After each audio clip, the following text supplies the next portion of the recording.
अस्सलाम वालेकुम प्यारे बच्चों, मेरा नाम बशीर अहमद शेख है। मैं एक टीचर काम कर रहा हूँ गवर्नमेंट बॉयज़ मिडिल स्कूल चारनगाम में। मेरी और एक रिस्पॉन्सिबिलिटी है, that is zonal resource person for the subject mathematics. तो आज हम इस आपके साथ में जो टॉपिक क्लास 7th में हमने लिया है, मैथमेटिक्स से क्लास 7th का टॉपिक जो लिया है, डेटा हैंडलिंग टॉपिक लिया है। आज हम डेटा हैंडलिंग के बारे में कुछ जानकारी हासिल करेंगे। मैं और आप मिल के हम इस बारे में कुछ जानकारी हासिल करेंगे। तो सबसे पहले हम ये जानने की कोशिश करेंगे what actually the data is. ये डाटा किसको हम कहते हैं।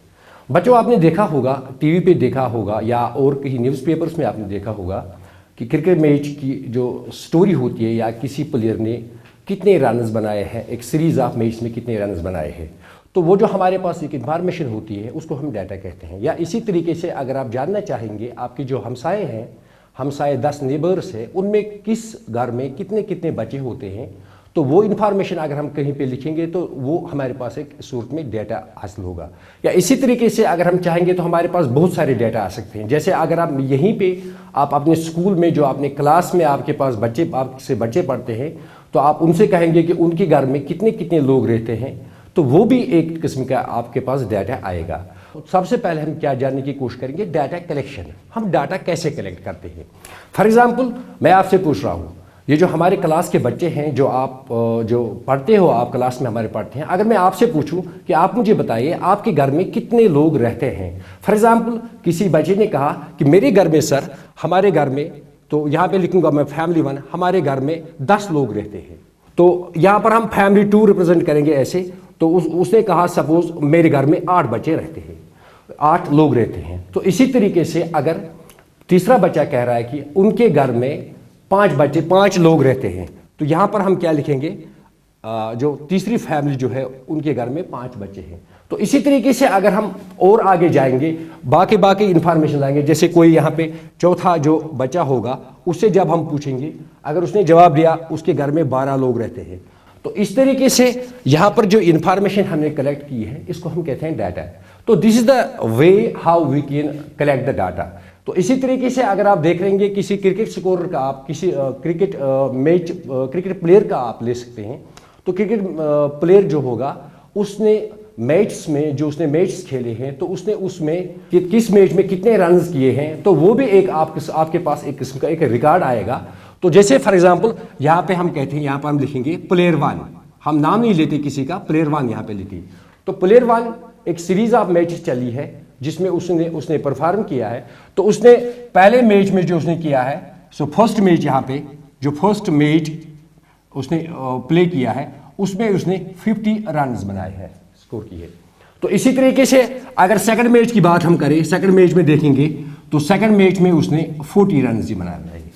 तो इसी तरीके से अगर थर्ड मैच की हम बात करें तो थर्ड मैच में उसने फॉर एग्जांपल 100 रन्स बनाए हैं। तो इसी तरीके से अगर फोर्थ हम बात करेंगे, फोर्थ मैच उसने प्ले किया है, फॉर एग्जांपल उसमें हमने 80 रन्स बनाए हैं। तो अगर हम जाएंगे फिफ्थ मैच में जो उसने प्ले किया है, तो फिफ्थ मैच में फॉर एग्जांपल उसने 120 रन्स स्कोर किए हैं। तो ये जो हमारे पास एक इंफॉर्मेशन है एक सिक्वेंशियल आर्डर में, इसको हम कहते हैं data in some organised manner. तो इस तरीके से अगर आपको यहाँ पे बताना होगा कि इस प्लेयर ने किस मैच में सबसे ज़्यादा रन्स बनाए, तो आपकी नज़र सबसे नीचे जाएगी कि इसने इस मैच में सबसे ज़्यादा रन्स बनाए 120 रन।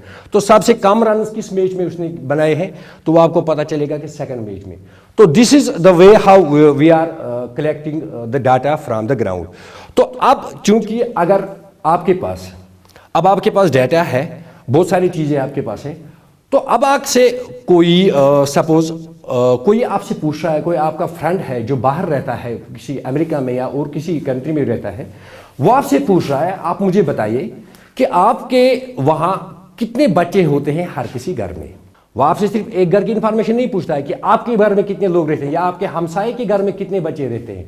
वो आपसे पूछता है कि आपके घरों में, यानी एक रिप्रेजेंटेटिव वैल्यू आपसे पूछ रहा है कि आप रिप्रेजेंटेटिव वैल्यू पूछ रहा है आपसे कि आप मुझे बताइए कि वहां कितने बच्चे होते हैं घर में, एज इन। तो उस सूरत में क्या कहेंगे आप, जब अगर आपने उसको बताना है, सपोज आपके पास इंफॉर्मेशन है, आपने देखा होगा कि आपके जो हमसाए हैं या आपका जो विलेज होगा जहाँ पे आप रहते हो, आपकी सिटी जो होगी, अगर आपको पता है कि एक घर में 10 बच्चे रहते हैं, दूसरे घर में 5 बच्चे होते हैं, तीसरे घर में 4 बच्चे रहते हैं, तो आप उसको ऐसे नहीं कहेंगे कि पहले घर में 10 बच्चे, फिर दूसरे घर में 4 बच्चे, फिर तीसरे घर में 5 बच्चे।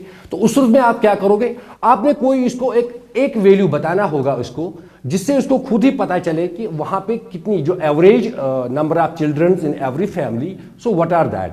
तो उस सूरत में हम उनको कहते हैं representative value of the data. तो उसमें जो representative value of the data जो होता है, हमारे पास 3 किस्म के representative value of the data होता है।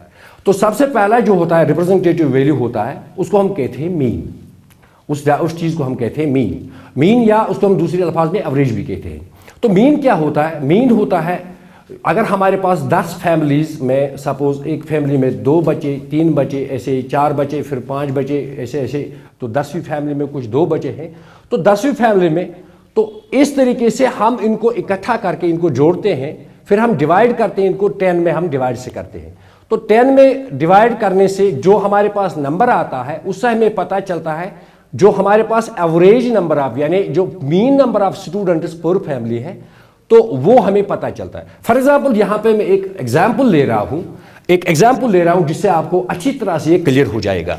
यहाँ पे एक example, I am robbing this now.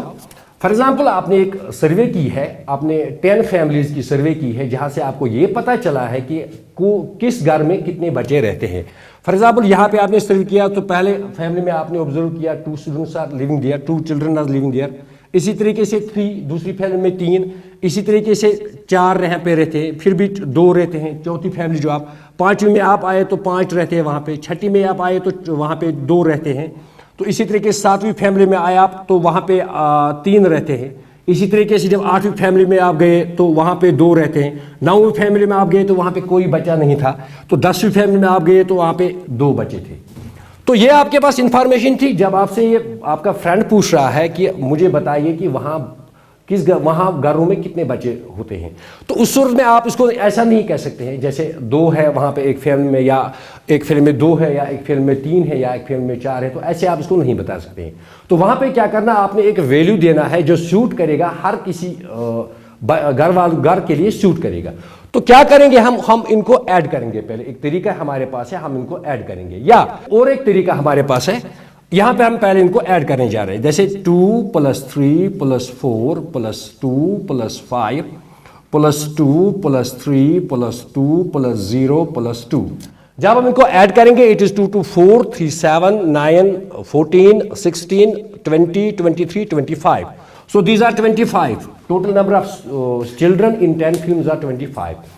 तो अब आपने बताना है इसको कि अब आपने ये जानने की कोशिश करना है कि हर फैमिली में क्या रेशो आएगा, यानी क्या मीन नंबर ऑफ जो चिल्ड्रन होंगे हर फैमिली वो क्या होगा। तो उसमें सिंपली आपने डिवाइड करना होगा, 10 से डिवाइड करना होगा। यानी ये जो नंबर ऑफ फैमिलीज है ये 10 थे, तो 10 से आप डिवाइड करेंगे। यहां पर जब आप 10 से डिवाइड इसको करेंगे तो आपके पास जो रिजल्ट आएगा दैट इज 2.5। लेकिन अगर आपके पास ये रिजल्ट आया 2.5 मीन्स 2.5 यानी 2 और आधा। आप इसको ऐसे नहीं कह सकते हैं कि हमारे घरों में 2 और आधा बचा रहता है, तो आधा तो बात नहीं है। तो इस सूरत में हम क्या करेंगे, इस सूरत में हम इनको कहेंगे हमारे घर में यहाँ पे जो लोग घरों में बच्चे रहते हैं कम से कम 3 बच्चे होते हैं, हर किसी घर में 3 बच्चे होते हैं। तो ये एक मेजर था। तो और एक मेजर है हमारे पास, दूसरा मेजर जो हमारे पास जिसको हम कहते हैं मीडियन। तो मीडियन क्या मेजर है, अभी तक जो हमने मेजर किया, सबसे पहले मैं इसको आप उससे पहले कि हम इस बारे में कुछ और बात करेंगे। जैसे यहां पे हमने क्या किया, यहां पे जो ये तरीका हमने इस्तेमाल किया, सम इन जो नंबर ऑफ चिल्ड्रन थे 10 फैमिलीज उनका सम किया पहले, फिर इसको डिवाइड किया नंबर ऑफ फैमिलीज से, तो इसको हम कहते हैं मीन। तो यूजुअली क्या हम इसको रिप्रेजेंट करते हैं एक्स बार से रिप्रेजेंट करते हैं, ये इसकी सिंबल है। तो एक्स बार, तो इसको ये आप नोट कीजिए, ये मीन है। यहाँ पे मीन का मतलब होता है ये एक एवरेज वैल्यू, रिप्रेजेंटेटिव वैल्यू होता है, इस डाटा का रिप्रेजेंटेटिव वैल्यू होता है। तो मीन अगर आपने अब मीन कैलकुलेट करना होगा, किसी डाटा का मीन कैलकुलेट करना होगा, तो कैसे आप करेंगे मीन कैलकुलेट। फॉर एग्जांपल इसके लिए आप थोड़ा कुछ आपको याद रखना होगा। जैसे अगर आपके पास यही डाटा है 2 3 0 5 7 9 1 10 5 सो ऑन, ये आपके पास डाटा है, तो आपने इसका मीन कैलकुलेट करना होगा। तो मीन के लिए क्या करेंगे आप, पहले आप इनको सम करेंगे। तो यहां पर हम लिखेंगे पहले सम ऑफ, ये ऑब्जर्वेशंस है, ऑब्जर्वेशंस, सम ऑफ ऑब्जर्वेशंस करेंगे आप। तो सम ऑफ ऑब्जर्वेशंस क्या होगा आपके पास, 2 3 5 10 17 26 36 and 41। So this is 41, sum of the observations here 41। तो उसके बाद नंबर ऑफ ऑब्जर्वेशंस क्या होंगे आपके पास, number of observations. Number of observations का मतलब होगा कि जिन फैमिली से आपने ये, जितने फैमिली से आपने ये डेटा कलेक्ट किया है वो कितने हैं। जैसे यहां पे आप देख रहे हैं 1 2 3 4 5 6 7 8, तो दीज आर 8 ऑब्जर्वेशंस। तो यहां पर हम लिखेंगे ऑब्जर्वेशंस आर 8। तो अगर आपने मीन निकालना होगा, चाहे एक्स बार लिखेंगे आप या मीन लिखेंगे आप इसको, तो वो क्या होगा, सम, उसके लिए जो आपको रूल बनेगा, sum of observations, sum of observations divided by number of observations. तो इस तरीके से आपका जो एवरेज जो मीन होगा वो आप मीन इस तरीके से कैलकुलेट करेंगे।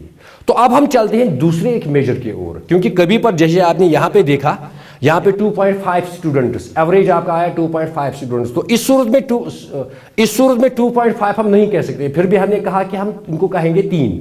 हम अगर अपने दोस्त को कहेंगे, उसको हम कहेंगे 3 बच्चे हमारे घरों में होते रहते हैं। तो अगर ऐसी सिचुएशन होगी तो इस सिचुएशन में हम एक दूसरा मेजर इस्तेमाल करते हैं, जैसे वो जिसके बारे में हम अभी बात करने जा रहे हैं। तो दैट इज जो दूसरा मेजर इसका है, दैट इज मीडियन। मीडियन को हम रिप्रेजेंट करते हैं एम से। मीडियन जो हमारे पास रिप्रेजेंट जो सिंबल्स की है, दैट इज एम। तो मीडियन क्या होता है, मीडियन भी एक रिप्रेजेंटेटिव वैल्यू ही होता है, डेटा का रिप्रेजेंटेटिव वैल्यू ही होता है। जैसे हमारे पास ये डेटा है, तो एक उसमें हमें कैलकुलेशन करने की जरूरत नहीं पड़ती है, इसमें हमें सम करने की जरूरत नहीं पड़ती है। इसमें हमें सिंपली डाटा को पहले एक ऑर्डर में अरेंज करते हैं, चाहे असेंडिंग ऑर्डर में चाहे डिसेंडिंग ऑर्डर में। बाद में जो उसकी मिडिल टर्म होगी वही उसकी मीडियन कहलाती है। फॉर एग्जाम्पल, जैसे मैं एक एग्जाम्पल यहां पे ले रहा हूं, उस एग्जाम्पल से आपको अच्छी तरह से अंडरस्टैंड होगा कि what actually the median is.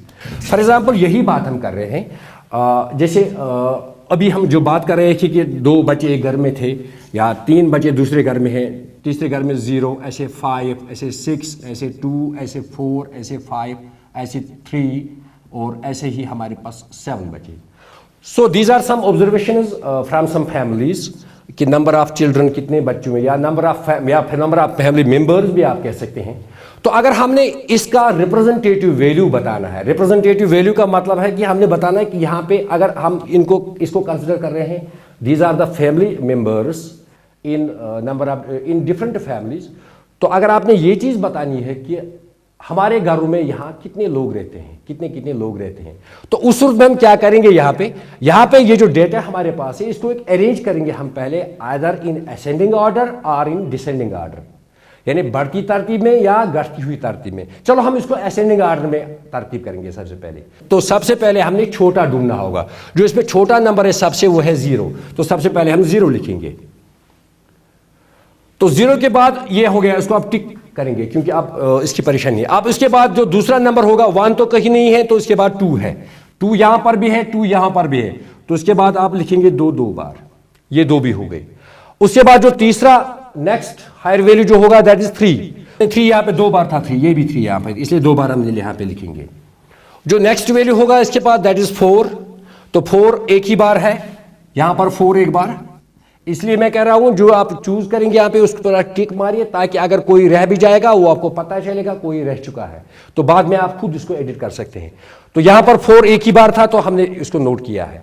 उसके बाद जो नेक्स्ट हायर आता है दैट इज 5, तो 5 यहां पे 2 बार है, तो 5 यहां पे 2 बार है। तो इसी तरीके से अगर आप यहां पे देखेंगे नेक्स्ट जो हम आपका वो है 6 तो एक ही बार है, लिखा हमने 6 यहां पे एक ही बार। तो इसी तरीके से आपका जो उसके बाद जो होगा दैट इज 7।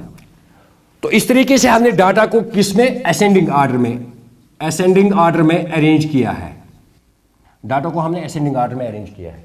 जब हमने डाटा को असेंडिंग ऑर्डर में अरेंज किया, अब हमारी जॉब क्या है, पहले इनको काउंट करो, ये कितने नंबर्स हैं। जैसे 1 2 3 4 5 6 7 8 9 10, दीज आर 10 वैल्यूज। तो इस सूरत में क्या करेंगे हम, मैं यहां पे 10 वैल्यूज की बात हम अभी इसके बाद करेंगे, लेकिन पहले मैं 11 वैल्यू ऐड कर रहा हूं। सपोज यहां पे और एक फैमिली थी जिसमें 7 था, 7 स्टूडेंट्स थे, तो यहां पर क्या आएगा, 7 भी और एक बार आएगा। जैसे यहाँ पे अब देखिए, आप पहले हम ये 10 वैल्यूज थे, now these are 11 values, 1 2 3 4 5 6 7 8 9 10 11, these are now 11 values, but these are arranged in ascending order. So what is the representative value that we call median here. तो मीडियन क्या होगा हमारे पास, जो इसकी मिडल टर्म जो होगी, मिडल जो बिल्कुल बीचों बीच होगी. तो अगर ये 11 है तो 11 में से हम क्या करेंगे, 5 राइट साइड में हम रखेंगे, 5 लेफ्ट साइड में रखेंगे, जो बीच वाला जो एक होगी 5 5 हो गया 10, और जो 11th जो मिडल वन वो हम इसमें से लेंगे. जैसे यहाँ पे 1 2 3 4 5, ये 5 एक साइड में, ये 5 एक साइड में, ये जो मिडल यहाँ पे है, दिस इज द मिडल, यानी this is the median of this data, इसको हम कहते हैं मीडियन. तो हम यहाँ पे लिखेंगे जो मीडियन ऑफ ये जो डेटा हमारे पास था, इसका जो मीडियन था दैट इज 4. तो ये भी एक किस्म का रिप्रेजेंटेटिव वैल्यू है. तो अगर इस डेटा को आप मीन भी निकालेंगे, वो भी 4 के आसपास ही होगा. थोड़ा कुछ वो पॉइंट में भी हो सकता है, क्योंकि ये एक्यूरेट मेजर नहीं है, ये एक रिप्रेजेंट, एक आइडिया देता है हमें, जो मिडल वैल्यू का आइडिया मिलता है इसे मीडियन से. लेकिन अगर आपने यही बताना है, किसी को बाहर वाले को बताना है या किसी रिपोर्ट में बताना है कि यहाँ पे आप कहेंगे कि हमारे घरों में यहाँ पे तकरीबन 4 बंदे रहते हैं, 4 मेंबर्स, 4 मतलब जो फैमिली मेंबर्स के हमारे पास फैमिलीज यहाँ पे होते हैं. तो इस तरीके से ये हो गया मीडियन. तो मीडियन में आपने क्या याद रखना होगा, सिंपली मीडियन में अगर आपने मीडियन कैलकुलेट करना होगा, जैसे हमने यहाँ पे किया, यहाँ पे 11 टर्म्स थे, 11 ऑब्जर्वेशंस थे. अब दूसरी एग्जांपल हम लेंगे जिसमें इवन नंबर ऑफ ऑब्जर्वेशन, जैसे हमने पहले लिया था ये 10 ऑब्जर्वेशंस. तो उस वक्त में आप क्या करेंगे, यहां पे आप देखिए, ये 7 में आप मैं कट करने जा रहा हूं. अगर मैं ये 7 आपने छोड़ा तो जो नया डाटा आपके पास बनेगा, ये नहीं, दोबारा लिख रहा हूं यहां पे ताकि आपको कोई परेशानी नहीं होगी. तो ये यहां पर आप लिखिए, these are odd number observations, odd number. तो अगर हम लिखेंगे, आप इवन नंबर के बारे में हम बात करेंगे, इवन नंबर ऑब्जर्वेशंस हो गए. तो यहां पर आप देखिए, इसको फिर से मैं अरेंज कर रहा हूं, जैसे 0 2 2 3 3 4 5 5 6 and 7. Now these are only the 10 observations. जैसे 1 2 3 4 5 6 7 8 9 10 ऑब्जर्वेशंस हमारे पास है. अभी जो 11 ऑब्जर्वेशंस थे उसमें हमने मिडल मोस्ट टर्म ली थी, उसमें हमने मिडल मोस्ट टर्म ली थी. तो मिडल मोस्ट टर्म जो ली थी हमने, तो वो ही मीडियन कहलाएगी. तो अब यहां पे हम क्या करेंगे, यहां पे हमारे पास मिडल मोस्ट टर्म तो नहीं होगी, क्योंकि अगर हम 5 एक साइड में करेंगे, जैसे 1 2 3 5 एक साइड में करेंगे, 5 दूसरे, तो बीच में कोई नहीं रहा. तो क्या करेंगे हम, जो मिडल मोस्ट टर्म्स 2 हमारे पास होंगे, जैसे हम 4 यहां पे रखेंगे और 4 यहां पे रखेंगे, ये जो मिडल मोस्ट टर्म्स 2 होंगे, इनको हम, इनका एवरेज, इनका मीन हम लेंगे, वही मीडियन कहलाएगा इस डाटा का. जैसे यहां पर 3 और 4 है, तो इसका जो मीडियन होगा, फिर मीडियन जो होगा इसका, फिर दैट इज 3 + 4 डिवाइड बाई 2. क्योंकि अगर अभी हमने पहले मीन कैलकुलेट करना सीखा है, अगर हमारे पास 2 ऑब्जर्वेशन है, उनका हमने मीन कैलकुलेट करना है, तो उस सूरत में हम 2 का सम करते हैं, तो divide by number of observation यहाँ पर 2 ही है, तो डिवाइड बाई 2. इसका मतलब है 3 + 4 हमने किया है, डिवाइड बाई 2 किया है, तो इट इज 7 डिवाइड बाई 2. तो we may write it also 3.5. So in that case the 3.5 is the median value. अगर आप देखेंगे यहाँ पे, ये जो 3.5, इसमें 10 ऑब्जर्वेशन का मीडियन वैल्यू आ चुका है. ऊपर जो 11 ऑब्जर्वेशन थे, यहां पर 4 इसका मीडियन वैल्यू आया था. तो यहां पर 3.5 ये भी इसी के करीब है. कभी ऐसा हो सकता है कि आपके पास ये 4.5 भी आ सकता है, 4.2 भी आ सकता है, 4.2 भी आ सकता है. अब हमारे पास और एक मेजर है, हमारे पास मोड के बारे में हम बात करेंगे. मोड हमारे पास एक मेजर ऐसा है, जैसे अगर मैं सिंपली आपसे कहूं, आपने चेक करना है, जो आपके क्लास में बच्चे हैं वो शू कौन सा नंबर यूज करते हैं.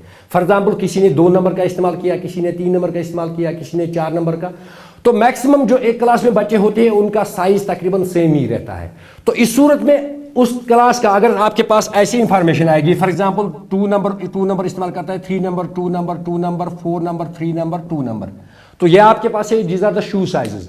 तो इस सूरत में जो मोस्ट ऑकरिंग ऑब्जेक्ट होगा, जैसे यहां पे है 2 2 2 2 2 2 5 टाइम्स ऑकर करता है, तो हम कहेंगे इस डाटा का जो रिप्रेजेंटेटिव वैल्यू होगा, यानी मोड जो होगा इसमें, दैट इज 2. तो what is actually mode? Mode is the most occurring object in the data. तो ये हम इसी सूरत में इस्तेमाल करते हैं. जैसे अगर किसी फैक्ट्री को, जो शू प्रोड्यूस मैन्युफैक्चर करती है कोई फैक्ट्री, अगर उसको ये देखना है कि मैं किस साइज के शूज मैन्युफैक्चर करूं, तो पहले वो सर्वे करती है मार्केट में। तो वो देखती है कि कौन सा साइज, वहां पे सपोज एक सर्वे करती है कि कौन सा साइज के लोग शू पहनते हैं ज्यादा। जैसे वहां पे पता चलता है 10 साइज वाले भी कुछ इस्तेमाल करते हैं, कुछ 7 साइज वाले, कुछ 5 नंबर का इस्तेमाल करते हैं, कुछ 6 नंबर का इस्तेमाल करते हैं। तो इस तरीके से उसके पास जब डाटा आता है तो उसको वो मीन नहीं निकालते हैं, क्योंकि उस हो सकता है अगर वहां पे वो मीन कैलकुलेट करेंगे so the result will be there some 5.7, तो 5.5 नंबर का जूता नहीं होता है। तो उस सूरत में क्या करता है, वो उस डाटा का जो मोस्ट ऑकरिंग ऑब्जेक्ट होता है, मोस्ट ऑकरिंग नंबर, वही नंबर वो लेता है, उसी नंबर के हिसाब से वो अपनी मैन्युफैक्चरिंग शुरू करता है। बच्चों, फिलहाल इस क्लास में हम इतना ही सीखेंगे। इंशाल्लाह जो इसके बाद जो नेक्स्ट क्लास होगा उसमें जो बाकी इस चैप्टर से कुछ रह चुका है, आखिर पे मैं रिवाइज करूंगा। फिर भी आज हमने क्या सीखा है? आज हमने ये सीखा है क्लास से कि डाटा क्या होता है। जैसे मैंने आपको एग्जांपल्स दी है, क्रिकेट का डाटा होता है या आपके फैमिली मेंबर के डाटा होता है। उसके बाद हमने सीखा है कि डाटा ऑर्गेनाइज कैसे करते हैं, जैसे किसी टेबुलर फॉर्म में लिख सकते हैं इसको या किसी अरेंज्ड फॉर्म में हम लिख सकते हैं।